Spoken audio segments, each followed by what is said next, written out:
Good evening, Canes fans, and we are proud to welcome you back to the Rod the Podcast for our 12th episode. Thanks for hanging with us during the hiatus. Mike, you haven't been busy or anything, have you? I've been relaxing. What's that on your hand? A watch. A watch? No, that's your wrist. I'm talking about that ring on your on my ring finger. Yeah, there you go. Oh, yeah. Yeah, it's a piece of metal.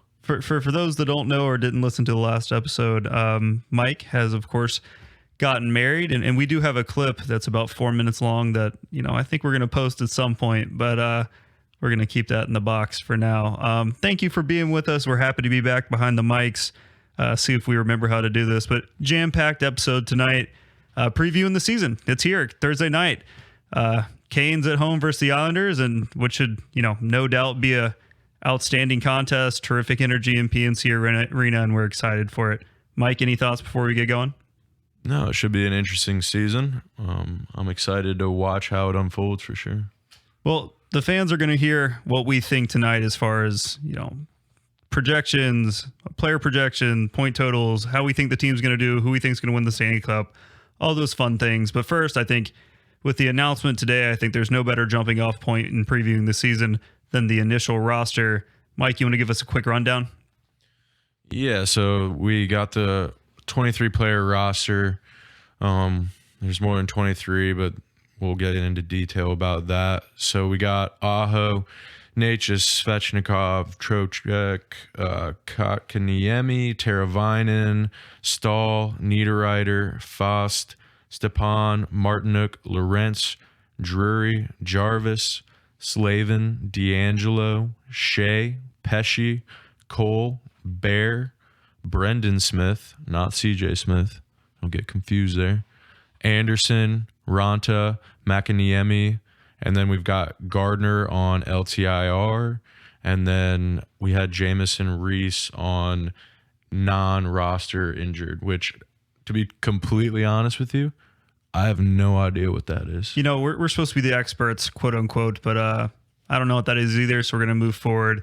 I think the one note that I would make comment on is Trocheck's currently on IR, but the team expects him to play Thursday. So that means one of these guys will be going down at some point. But, besides the usual suspects, there are, to me, two names that really stand out here that I think we need to dive into. And before we take a victory lap, I do think, it's nice to pat ourselves on the back every once in a while because the roster kind of fleshed out exactly how we predicted it, including Drury and Jarvis still being here. And so those are two guys I want to talk about now. Mike, I know you expected at least Jarvis to be here. You were higher on Drury than me, but they're both still here. What is our initial impression of them making the first installment of the official roster? Do we expect him to hang around? Do we expect him to play a role, or are these guys going to be healthy scratches? I'm curious to see what happens. I think Drury will spend most of the season in the AHL, to be totally honest. I think he'll get a better opportunity to play regular minutes as a North American professional, making his jump over from Europe. So I'm curious. I like Drury's game. It's just we have the most depth we've ever had in the organization. So he's going to have to be head and shoulders above a veteran to beat out a veteran. A lot of guys have earned the right to be in the roster. And so for him to be in every game, he's going to have to earn that spot. So we'll see what Rod has in mind. We'll have a better idea of it as we get through a couple games. I think the Jarvis situation is a little more unique. I think first and foremost, they have to get him as a professional and not have him go back to the WHL. So they need to burn that contract, which I believe is after 9 games played. So your 10th NHL game, you can then return to the AHL as opposed to being sent back to juniors. Jarvis by no means should be in juniors. That's not where his development point is at right now. With that being said, Rob Brendamore has made statements about how he's a quick learner. He has a lot of the natural skills that are not as easily taught. So if he's a quick learner and he gets his shot to play in a couple games and he shows quick improvement, I mean, I wouldn't be surprised if we saw an Ajo situation where he gets here, he sticks, and he plays. So we could see that. And then I wouldn't be surprised if we saw something more like a Natchez situation where he comes, he plays a couple games, he sees what he needs to improve on. They send him down to the AHL. He gets more minutes and thrives down there. So I think those are the two storylines for those guys to watch for the beginning of the season, the first month or so. Yeah, and I think you did a really great job delineating that. And for me, we're talking about two distinctly different scenarios. And in Jack Drury, we got a kid that, you know, has all the ability to be a contributor, but the ceiling's a little less high. And so for him to unseat someone in this lineup, I just don't think he's there yet. You have too many veterans in a win now team. I think he'd probably benefit from a year in the A and just growing his game that way and being a difference maker at the AHL level. Jarvis, we're talking about, as you alluded to, a situation where this kid is kind of in a scenario where he either makes the NHL roster or he's in juniors. And for his development path, as you said, it can't be in juniors. The difference between Drury and Jarvis, though, is that Jarvis, you touched on this when you were talking about Drury, but I think it applies to Jarvis. He has been noticeable in these preseason games. He has been a difference maker. He looks like a guy that could be a contributor. And I think the better comparison is, to me, it reminds me of Marty Natchez. Marty Natchez did the same thing a few years ago, and played a couple games in the AHL, and then just it was apparent he wasn't quite where he needed to be. Jarvis has been incredibly noticeable, a difference-making player, and he's kind of played up and down the lineup, which has been kind of interesting. As we get into kind of the next segment here, I envision him starting the year, at least on the third line. I think they're going to give him a legit shot. I do. And I think that's a good thing. We're going to find out real quick, though, because they don't have, he may play 9 games, but they can't burn those games if he's getting, bullied in the defensive end or just isn't playing his assignments or where he needs to be. But you got to trust Rod to bring guys along. And I don't think it's the worst thing in the world as long as he is in the A for his development. And there's really no bad choice there. But you want to get into the lines, and fortunately, it's not too much different than what we've been predicting for a while. But there is a change kind of in the top 6. And so I think you want to start there with Ajo centering Natchez and Svetch. Yeah, so I think, like we talked about in previous episodes, Svetch has earned that right to be a top line guy and to stick there. And even if things aren't going well, he deserves to be there and work through them. I don't think that's going to be the case for him, but it's a no-brainer. Ajo and Svetch were no-brainers there. Natchez has every year elevated his play. He's done everything the organization has asked. He's waited his turn. I think you got to give him a shot on the top line. It looks like there's a chance he will have that shot. And worst case scenario, right? He's on your second line, but sure. That's got to be where I think that's great. And what it does, and so if that's your top line and your second line is Trocheck, Kotkaniemi, and Teravainen, what it does is on each line you have that second line, everyone can take faceoffs, but you have a right shot in Trocheck with 2 left shots. Well, now on the top line, you have Ajo and Svetch who are left shots with Natchez, who's a right shot, which gives you a nice balance because when Ajo, Svetch, and Turbo play together, they're all left shots. I think it just gives you a little more lineup flexibility, but it puts your 6 most talented offensive players together, which I think is the point, and I think they're finally ready to commit to that, which is a really great sign. Yeah, for sure. And to be totally honest with you, and we'll see, because Turbo isn't a big practice guy. He's not a big preseason guy.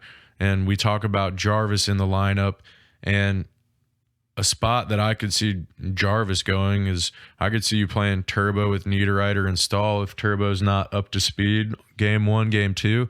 And I could see you slotting Jarvis with Trocheck and Kotkaniemi and just giving him an opportunity for a few games, because you gotta get him at least into the AHL. So he's gonna have to be on the NHL roster, and he's gonna have to play some games. So yeah, and Turbo is not a guy that, in my opinion, he's easily one of your top 6 forwards. I don't think there's any doubt there. He's probably one of your top 4 forwards, but he is not going to be, derailed by the fact he's playing on the third line. he's played with Stahl and Nino before. That wouldn't be a huge deal as long as he's getting his minutes. I don't really care. And those top three lines typically roll about an even number of playing time, so that's not that big of a deal. If you believe, or if Rod believes, that Trocheck and KK would be a better pairing for offense with Jarvis, I'd be cool with that. It's just making sure we got those top 9 guys, putting them the best opportunity to succeed. And for me, as we get into our projected third line, which currently for the team is Stahl, Niederreiter, and Faust, I would slot in Jarvis there and then move Faust to the fourth line.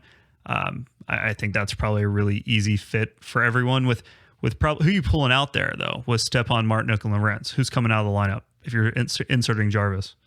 Stepan's going to be your center, so he's probably not going to come out. Martinook's not going to come out. Still wearing a letter, as we know. Yeah. Yeah. So I guess it would have to be Lorentz, but I would view Stepan and Lorentz as fairly interchangeable game to game. I think Drury is probably a healthy scratch to start. But the focus for this team, and if they're going to get where they want to go, that fourth line's comparatively very good compared to other teams, but it's about the top 9. And can these guys make the jump? Can that top line make the jump into the elite category?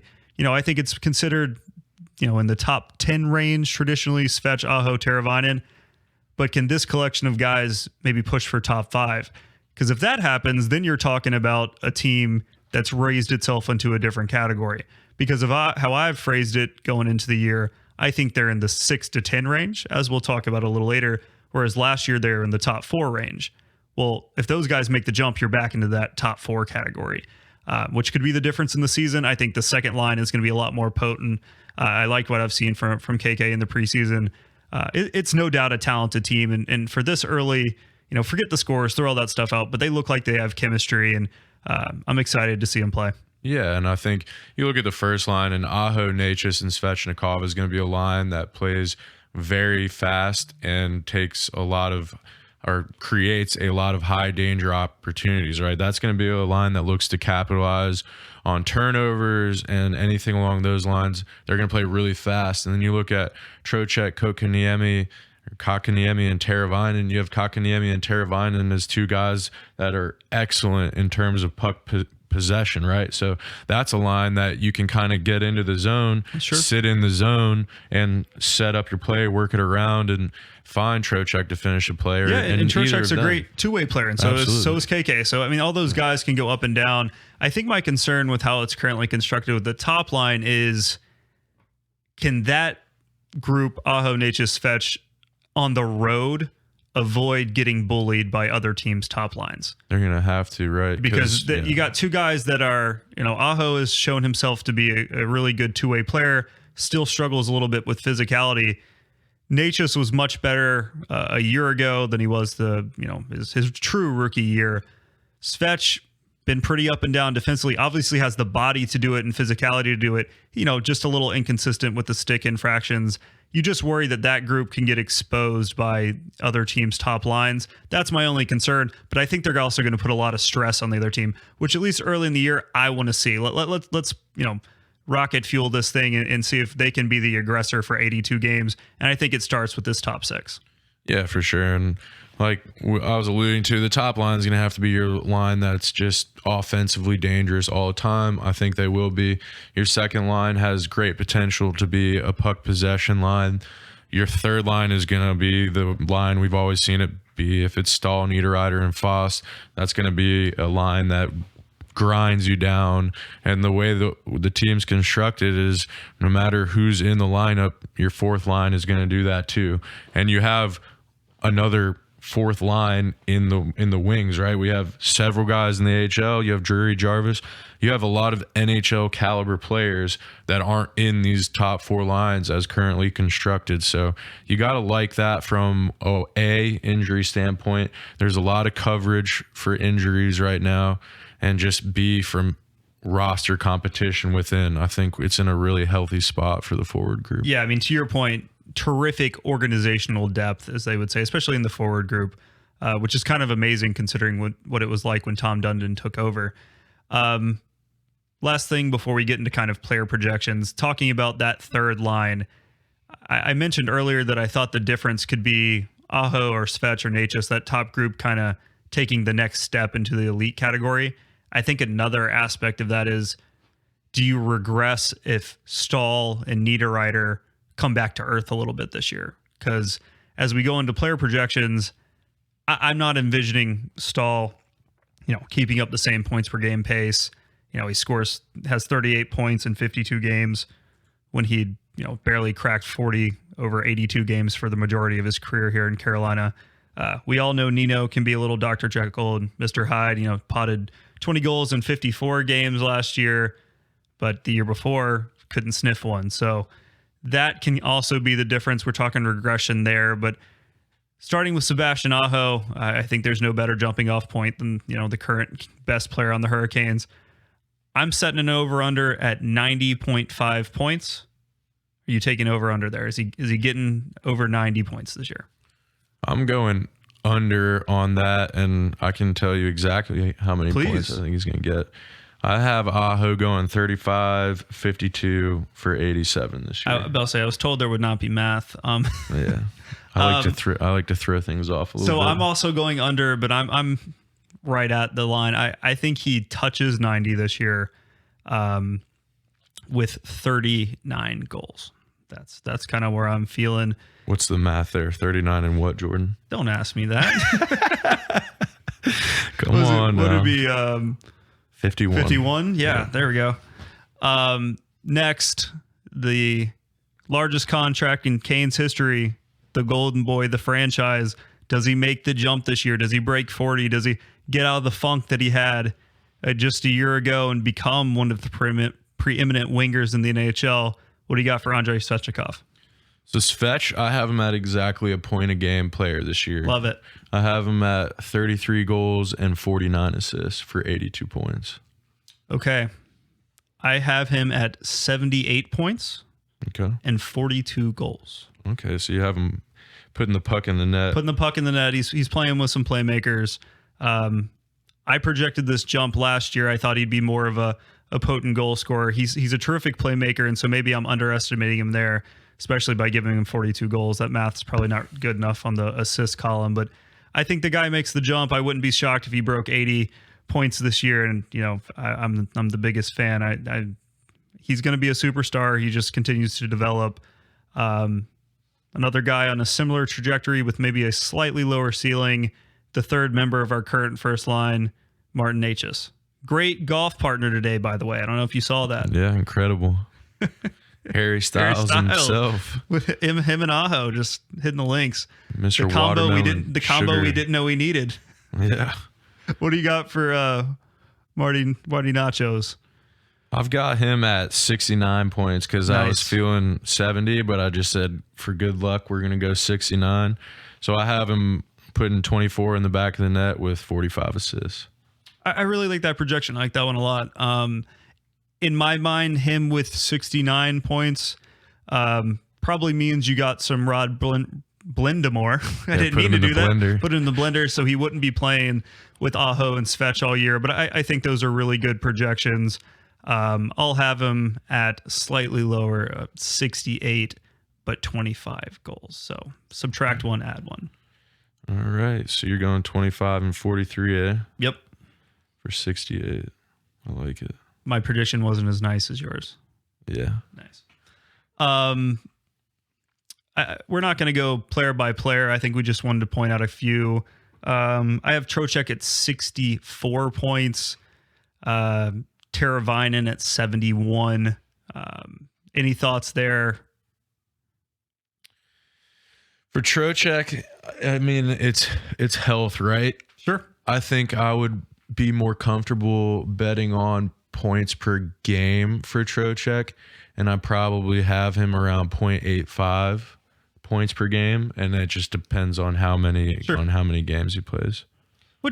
That's a similar range as to where I had him. It's just, if he misses time again, that can derail the whole thing. And then Turbo is where, how does Rod utilize him, right? Right. He could, is he on power play one? Is he playing second line minutes? Is he playing first line minutes? Is he playing third line minutes? I mean, as weird as it can be, I can see him anywhere from 60 to 90 points. I mean, it just depends on the role and utilization and health. And I don't think he's going sub 60. It's probably better just to shoot the middle and have him around, low 70s.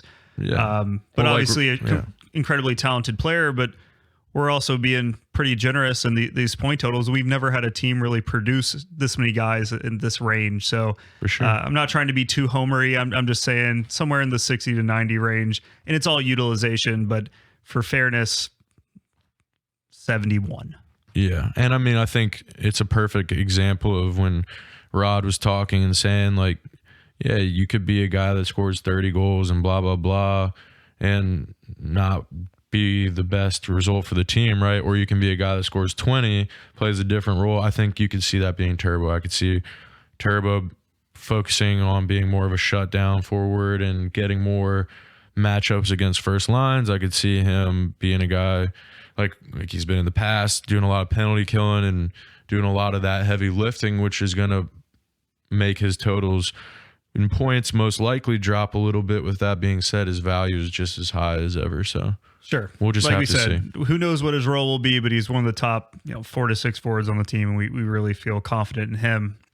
A guy we maybe feel less confident in, we don't really know what to think. The newest addition to the team, former number 3 overall pick, Jesperi Kotkaniemi. I said it right. Go me. You're doing great. Doing great, sweetie. What are we thinking there? Do you have any idea what to think? I mean, yeah, I think it's just a guy that breaks 40 points. I think so. I think he's going to take steps this year. Temper your expectations. He's not going to get $6 million worth of points, but I see him in the mid 40s. I guessed around 17 goals and 27 assists, putting him at 44 is where I had kind of seen Kotkaniemi go. So we'll see. I think that's a good way to frame it, because obviously both of those would be career highs, with his previous totals being both from his rookie year. Career high in goals is 11, points is 34. So those would be really great numbers for him. I think the disappointment level would be if he produced the numbers you predicted, if he played on the second line the whole year. But I kind of envision him being a blend between the second and third line. And if he's kind of playing great defense and great sound defensive two-way hockey and spends a lot of time with Jordan Staal, I'm really pumped about the numbers that you said. I also think he'll be in the 40-50 range on points. I'll go 46 and 16. Did you say 17? I said 17. I gotta give more than one buffer. I'll go 15. Keep it low. All right. It was either that or I was going 20, and I was like, I don't know. 15 and then 31 for 46. Yeah. Maybe I should go 19. Someone's got to be scoring these goals. I got too many assists. We got goals. We'll be all right. You got I guess I did give Svech 42 in the net, so you're all right. You got 42 and not breaking 80 is questionable, but we'll see. I think if Kotkaniemi is your 6th or 7th player in terms of point totals, you're very happy. Absolutely. So last 2 guys offensively we wanted to talk about, and I don't think we're going to give specifics on them. I'm just going to give you an over and under on these guys and give me a yes or a no. Sure. Jordan Staal, 48.5 points. I'm going to take the over because I see him in the low 50s probably. Nice. Okay. I like that projection. I have him in the 46 to 48 range, so I'd go just under, regressing back to the mean a little bit after a year he overproduced. And then Nina Ryder, give me fuel, give me fire, 23.5 goals. Man, he's so tough to predict because he can get hot, and when he gets hot, it just seems like he's scoring every other game, and then he can go cold and not score for 4 months. So that's a tough one, and I don't see him getting as much second line play, and I'm not sure where he shakes out on the power play. So you said 23.5. Probably going to take the under, and I think it's going to be close. I think that's a good prediction because he's only gone over 23 twice in his career with one push. And the push was the first year he came here, and he scored 14 in 36 games, which was wild. But in 2019-2020, only had 11 in 67 games. And then last year, obviously, was hot again, 20 and 56. So ultimate wild card was clearly on pace for more than 23 last year. I think he's going to be in the 18 to 22 range, and I'm taking the under. Yeah. Just like you said, utilization, looking for 10 goals and 25 points as a hope for the fourth line guys, but that's so hit or miss. And, as long as they're playing good two-way hockey and they're controlling the game, as we've seen Kane's fourth lines do, I think we're all pleased. Yep. The one big talking point on the back end, and it looks like he's going to be playing with Jacob Slavin, is of course Tony DeAngelo, the Dougie Hamilton quote unquote replacement. In my opinion, looked a little shaky defensively, at least in that game that we attended versus Nashville. But hey, they got him on the first power play. He clearly is a good puck mover. Skates, I think the true differentiator, and we were talking about that game, skates much better than Hamilton. What are we feeling for him? Because they need something substantial to replace the hole left behind by number 19. So, I mean, the defense isn't going to be great. That's just, it's Tony DeAngelo. He's an offensive defenseman through and through.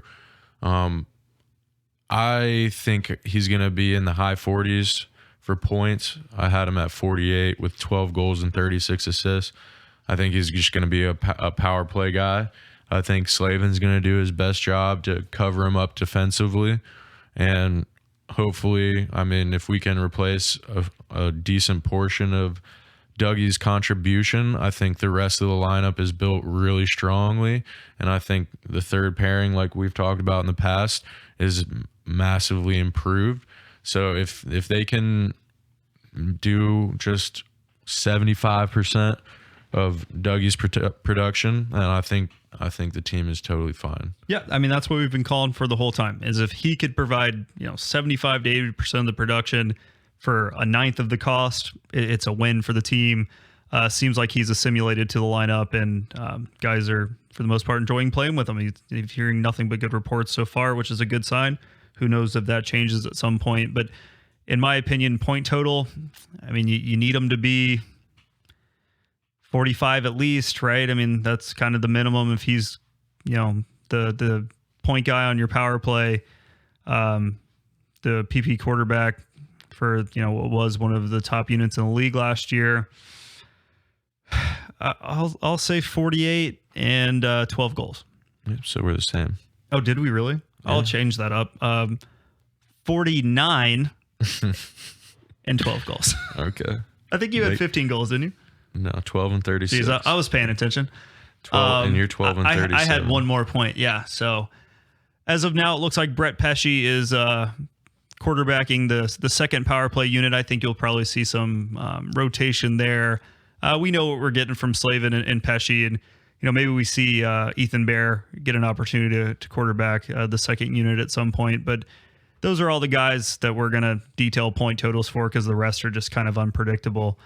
How we feeling about the goalie situation? I know Antti Raanta really struggled in the preseason, but it's the preseason. I'm not too concerned. He hadn't played. He'd been hurt. He's a pro. He'll figure it out. Any thoughts? I think the thought process behind Anderson and Raanta is, if this team gets to the playoffs, we're better suited to make a run. I don't know how the regular season metrics will shake out. I think we're upgraded at both starting and backup goalie.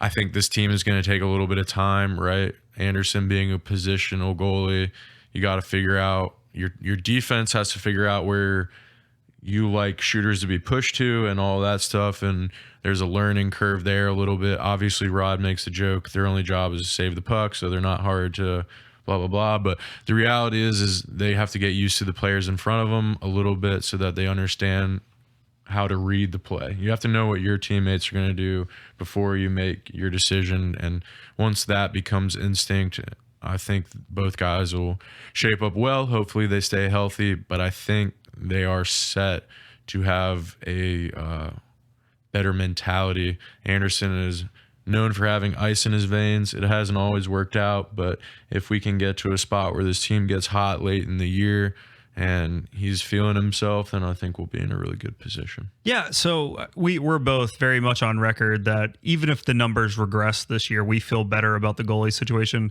Regression's inevitable from how they performed last year from an expected goal standpoint. It'll be interesting to see how Ned plays in Detroit and Peter is how he does in Toronto. To your point, I 100% believe it's how do these two guys show up in the playoffs, which is ironic because Frederik Andersen hasn't been terrific in the playoffs. But I think after a year of kind of settling in the system, you feel like with two veteran guys, health pending, that you're in a better spot. I know I do. And I'm a firm believer in that. The interesting thing was I was listening to the new 31 Thoughts episode previewing the Eastern Conference on the way over here, and their critique about this team was not what I expected. It's not like what you read on The Athletic. If you don't have an Athletic subscription, definitely worth it. But predicting a precipitous drop off because of Hamilton and the goalies too. But Elliot Friedman talking about how his only concern with this team was the goaltending, and I'm like, that's kind of been the reoccurring thing for this organization for a long time. But you could make the argument these are the two most veteran established guys they've had here, even if the performance of the two, Andersen and Ranta, hasn't merited, stellar status. You're telling me at this point we would have believed in Ned, a year ago. This organization has a funny way of getting for years where they didn't get the, expected, average goaltending. They just kind of manufacture it now. It's the system and the guys that they have playing in front of them. I feel really good about where the goaltending's at. Yeah, and to be completely honest with you, I don't think there's anything that if they both come out and are not good and are continuously not good, I don't think there's anything stopping them from going and knocking on some doors and seeing what's available. So I hope the team operates as win now and aggressive as they say they're going to. Sure. And the point you like to make is the roster now is not what it'll be at the trade deadline. And I think that's something we got to remember moving forward. Speaking of moving forward, it's time. Let's kind of put our money where our mouth is. Let's predict the standings of the Metro, how many points and what record we think the Canes will have this year, and give me your Western Conference finalists, your Eastern Conference finalists, and we'll pick a winner. You ready? Yeah, for sure. All right. Starting at number 8, who do you have in the Metro? I have New Jersey at 8. So he has New Jersey, which I was a little surprised with. Yeah. And I know you disagree with them signing Dougie. I think it's a move for next year, but you are hearing a lot of people talk about how they could be a dark horse contender for the playoffs. Clearly, neither of us consider them one because I have them at 7. My number 8 team is the Columbus Blue Jackets, complete rebuild. But I think we both agree that those are the bottom 2 teams. Yeah, I'm not bought into New Jersey at all, to be totally honest. Like, I just don't see, I think even if Hamilton was your play for next year, you're going to be better, but it just requires jumps from so many, it would have to be the perfect storm. It's Hamilton is elite. Your former number 1 overall picks both make big jumps. Massive jumps. Mackenzie Blackwood becomes a bona fide number 1. And then people that you don't expect step up. And hey, we've seen teams catch lightning in a bottle, but I'm not seeing it happen. The Metro, to your point, just way too tough this year. So those are our number 7 and 8 teams in Columbus and New Jersey, respectively. We share the same number 6 team. And I really want to pivot off this, but I'm not going to. Let's keep Philadelphia at 6. Yeah, they've made... Talk about a dark horse. They were so good the year before.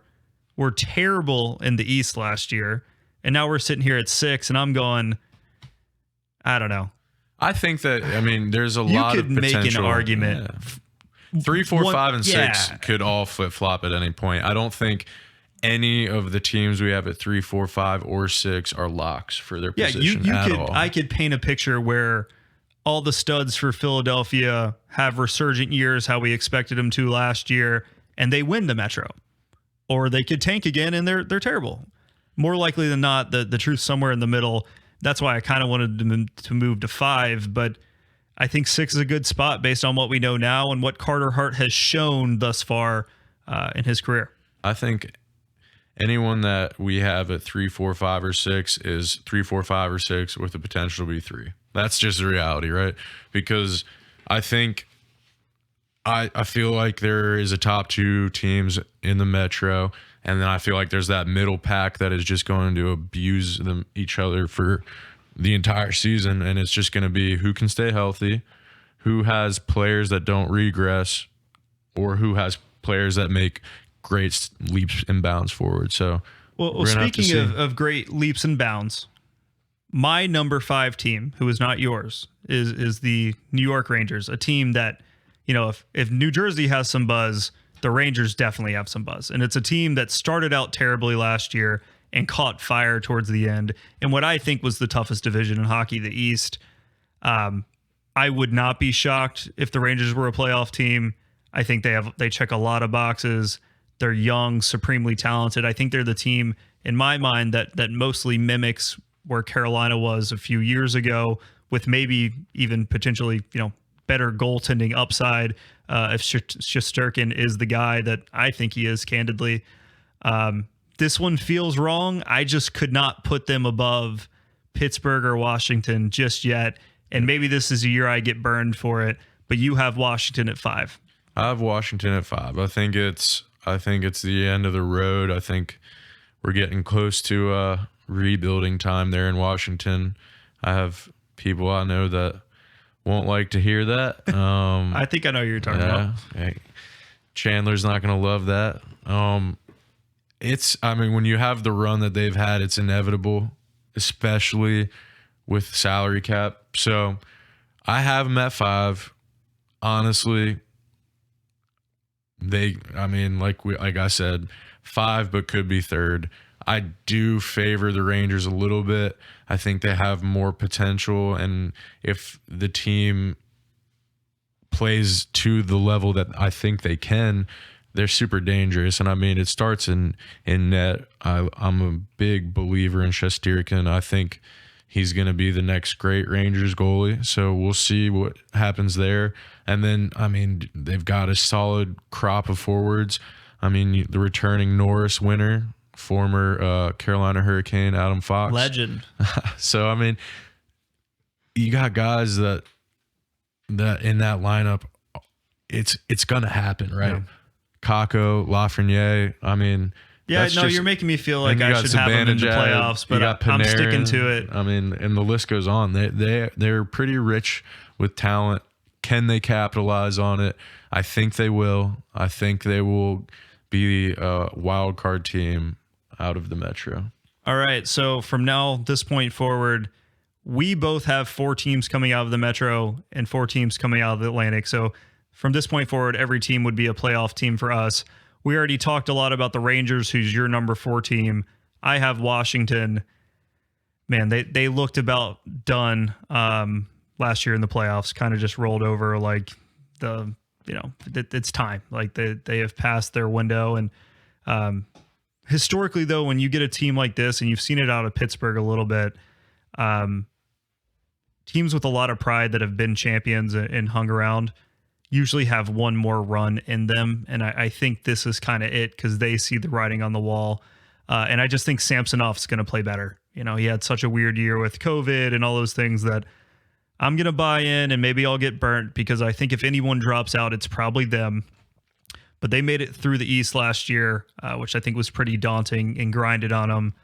This year, you get a normal format, have Ovi taking advantage versus some of the weaker teams around the league, and they'll find a way to get some cheap points and find their way in. Any more comments on the Rangers? No. All right, our number 3 team. Team certainly has some question marks, but another team that always finds themselves, right in the mix. The Pittsburgh Penguins. Even with Sidney Crosby hurt in camp, we both have at number 3. Tell me what you think. Like I said, the whole 3 to 6 range. If the team gets healthy and then stays healthy, right? And they're always going to commit to winning, because they've got Crosby and Malkin. They're going to make the moves they need to make. They're a team that's win now for however long it's been now. If things hit hiccups, if there are injuries, I see them dropping very fast. I put them at third because the potential, I think they have greater potential than Washington. And I don't think the Rangers have surpassed them yet. But they could honestly be, if it's injuries, if it's players falling off, if it's bad moves by the GM, they could easily be 6 for me. But they get the placeholder of third considering recency bias and just the fact that that organization is going to do whatever it takes to win. Right. And they have championship pedigree. They did win that Eastern Division East Division through the injuries. And so I think the question with them is, to me, it's goaltending. Do they have enough? But I love the coach. I think he's doing a tremendous job. And I'm going to just bet on Sidney Crosby because I don't think he's slowed down that much. And so they're kind of a placeholder there, but I do think they're a playoff team. However, to your point, when these older teams go, it goes fast. And hey, that could definitely happen this year. I don't even want to say it, but going into my number 2 team, I have our Carolina Hurricanes. I don't see them winning 2 division championships in a row. I think the Metro is going to be a different beast for them, but I think they're firmly in the playoffs, although throughout the offseason I may have painted a different picture. I wanted to put them at 3. They strike me as a third place team, but I just couldn't jump, Pittsburgh, Philadelphia, Washington, or the Rangers over them. Carolina is just deeper, more talented, and if I believe the goaltending situation's better, they can't be anything lower than 2. So I have the Canes at 2. Who's your number 2 team? I had the Islanders, and I think that it's honestly a toss-up. The Islanders are great. They're built for the playoffs, and we'll see. I mean, Carolina, the only concern I would have with them, because they're obviously my number 1, and the Islanders are obviously your number 1. The only concern I have with Carolina is their start with all the turnover. How quickly do they gel? There's no doubt in my mind that they're a playoff team, and there's no doubt in my mind that they are a team capable of making a deep run. It's just, where are they going to dig themselves a little bit of a hole as they figure things out? Like, where are we going to be in that regard? Yeah. I gave them 1 just because I think they're the deepest team. Honestly, I think the Islanders are right there with them, but I'm gonna give it to the hometown team. I like that. And I don't think that's a homer pick by you. I think my concern is kind of what you touched on and why I don't have them at 1, but I'm also going to talk out of both sides of my mouth here a little bit. The reason they're at 2 for me is a lot of the same things you said, but also as they're struggling to gel, if you look at the schedule, there are minimal home games through the first 2 months. They have a westward swing, and it's like a team that's trying to find its identity that had so much turnover then doesn't have the opportunity to play at home games versus common opponents, I think may struggle even more. So they might be digging themselves out of a hole. As I've also said, I'm not as bleak on them as I was before. I do think they're solidly a playoff team. But if you told me the Rangers got incredibly hot and all of a sudden, what are the touch markers in hockey? It's American Thanksgiving and then New Year's. If Canes are sitting on the border of in or out of the playoffs, I'm not shocked there too. Thankfully, they close the season with a ton of home games, and I think they'll close incredibly strong. The Islanders, obviously been in the Eastern Conference Finals 2 years in a row. Struggle a little bit comparatively in the regular season, but push Tampa, who I think is the most talented team in the league, or at least they were a year ago, to the brink. I think they've deserved to be labeled as the number 1 team in the Metro. Even if they don't finish that way in the regular season, they're going to be a playoff team.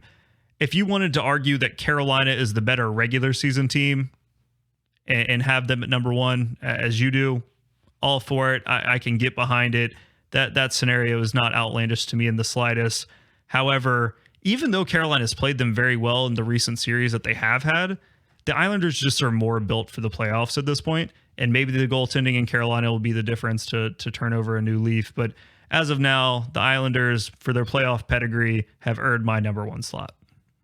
Yeah, and I think that's fair. I think you could see that going either way. So, and I don't think it matters at the end of the day, to be totally honest with you, because all that matters is who's playing better in March, rolling into April. So we'll see. I'm excited about the roster. I think we're going to get a lot of questions answered in the first month or two, and then we'll really be able to look back, reassess, and talk about some of the things that we've predicted here. Yeah, we'll definitely have to go through these at like the midpoint and see if we're on pace. For the record, I have the Canes playing at 102-point pace, which is 49, 29, and 4. You had them at 105 points, which is 49, 26, and 7. Obviously, the difference there is I've them losing a few more in regulation. I just, traditionally they've done pretty well, at least under Rod in the playoff or in shootouts and overtime. But you're a little more, as expected, since they're your number one team, a little higher on them. Final thing we're going to do, quick points just so we have them. For reference, I have Tampa, Toronto, Florida, and Boston as my 4 teams coming out of the Atlantic. You have the same 4, but you have it Tampa, Florida, Toronto, Boston. Give me your Eastern Conference finalist and then your Western Conference finalist, and we'll pick a Stanley Cup Finals winner and see how it looks here later in the, afterwards. So it's tough because unless you bracket it all up and look at matchups and stuff, there's so much to look at. I think you and I are going to agree on the West Coast. I don't see how it goes away from Colorado and Vegas over there. I don't think there's a team that's gonna take either one of those two teams out. I'm kind of curious about the Eastern Conference. I think both divisions. I think Boston's gonna finish 4th. But then when Boston gets to the playoffs, like, you can't discount any of these teams. I think Florida's built a great team. I think the big question mark is goaltending there for me. How does Spencer Knight play? What's Bobrovsky look like? I mean, that's the question mark there. Toronto's proved that they just can't do it in the playoffs. So it makes you want to say, from if an Atlantic team gets there, it's going to be probably Tampa Bay. It's hard to bet against them. With that being said, I'm going to flip it, and I'm going to take their in-state rival, and I'm going to say it's the Florida Panthers. I like that. Florida. I love it. Yeah, I mean, if you told me Tuukka Rask ended up, having surgery and signs to play with the Bruins later in the year, and we both have them at 4, would anyone be shocked if they came out of the East? No, we wouldn't. I want Toronto. I want to say Toronto, but I can't believe they'll win a playoff series as talented as they are. So I stuck with chalk, and even though I think we're going to see the beginning of the end, and by say end, I'm not talking about end as in like how Pittsburgh and Washington potentially could be. I just don't think they'll win the cup again, but I'll still have Tampa in the Eastern Conference Finals, and I will have the Islanders finally getting over the hump and beating the Bolts. Who do you have playing the Panthers? I have Carolina playing them. I would love that series. And the reason I have Carolina playing them is because I think that if you don't get to the Eastern Conference Finals this year, then it's probably a failure. I think that's the bar, right? So I'm putting them there because that's where they should be. Okay. Will they be there? I don't know, but that's where they should be, so I'm going to put them there. So I have Carolina and Florida in the Eastern Conference Final, Colorado, Vegas in my Western Conference. So we agree on the Western Conference. I also have Colorado and Vegas. I just think the Pacific is so bad, and I think Colorado is just probably the best team in the league. Carolina or Florida go into the finals? If Carolina and Florida play, that means both goaltending units are playing well. At that point, it's gonna go to 7. And the question mark for me, it becomes, honestly, I would think, who plays better, Ajo or Barkov? It's the Finnish center showdown. If Ajo outplays Barkov, the Canes go to the cup. Yeah, I think if Ajo just holds serve in that matchup, they go to the final. I think you might need to outplay him because there's a lot of talent on that roster. There's a lot of talent on the Canes roster as well. I think it's going to come down to the big dogs. Let's just say it doesn't even have to be Ajo. Let's just going to say whose first line takes over, because one of the first lines is going to have to outperform the other. Yeah, does Barkov and Huberdeau outplayed Ajo and Spetch? And they've been elite. Sure, elite. And I don't know. I just when you compare Florida and Carolina, fairly similar teams. Carolina deeper on the back end more traditionally, but it's a matchup Carolina's done really well in also. But we saw even as an undermanned unit last year in the playoffs, Florida pushed Tampa a lot more than Carolina did. So I don't think what you're saying is wrong at all. Got to get on record though. Who you taking? Well, I'll say this. Florida added Reinhart, Joe Thornton, Aaron Ekblad's back. It's going to be really tough. If I was betting money and being totally candid, I would probably take Florida in 7. Hey, you're better than me. I already had the Canes not going this far. I would probably take Florida in 7. My heart is obviously Carolina in 4, but... So that's fine. Like I said, I'm the bad guy. I'm the bad guy here. I already said the Canes had been eliminated. I do agree with you that the standard of expectation for this team is Eastern Conference Final or bust. But if you took Florida over Carolina, I don't think that's a bad pick. I would hope that game would be played at PNC Arena and we would flip one in Game 7 for the win with the energy in the building. But as we got it set up now, I have Colorado versus the Islanders, and I have Colorado kind of steamrolling him to finally get over the hump and win the cup for McKinnon, so he establishes himself amongst the greats. Well, goaltending, right, for Colorado is going to be the question. I like Kemper. Yeah, is he healthy?